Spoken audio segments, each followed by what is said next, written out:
Happy women's day అని చెప్పడం నాకు ఇష్టం లేదు. ఎందుకంటే పిల్లలు బాగా చూసుకుంటేనే కదా హ్యాపీ ఉమెన్స్ డే అని దర్జాగా చెప్పగలరు. కానీ ఎవరైతే తల్లిని ద్వేషిస్తూ తల్లితో గడపడానికి కానీ మాట్లాడడానికి కానీ అసలు తల్లిని తమ దగ్గర ఉంచుకొని 4 రోజులు సంతోషంగా చూసి పంపిద్దామని కానీ ఆలోచన లేని పిల్లలు ఎంతోమంది మన దేశంలో ఉన్నారు. ఆ కళ్ళెదుటే వాళ్ళందరూ కనబడుతున్నారు. హ్యాపీ ఉమెన్స్ డే రోజున వాళ్ళు గిఫ్ట్లు కావాలని పిల్లల దగ్గర నుంచి ఆశించడం లేదు. మాకు గిఫ్ట్లు అక్కర్లేదు, వాళ్ళు ప్రేమగా ఒక గంట మాతో గడిపితే చాలు అని ఎంతోమంది వృద్ధులు నా దగ్గర అన్నారు. నేను చూశాను కూడా.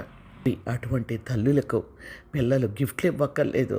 కనీసం మీరు దూరంలో ఉన్న ఒక్క 10 నిమిషాలు, ఇంకా వీలైతే ఒక అరగంట వాళ్ళతో మాట్లాడండి. వాళ్ళ సంతోషానికి అంత ఉండదు. మీకు ఈ విషయం తెలుసా? తల్లిదండ్రుల దగ్గర నుంచి పిల్లలు ఏదైనా ఆశిస్తారేమో కానీ తల్లిదండ్రులు మాత్రం పిల్లల దగ్గర నుంచి ఏమీ ఆశించరు.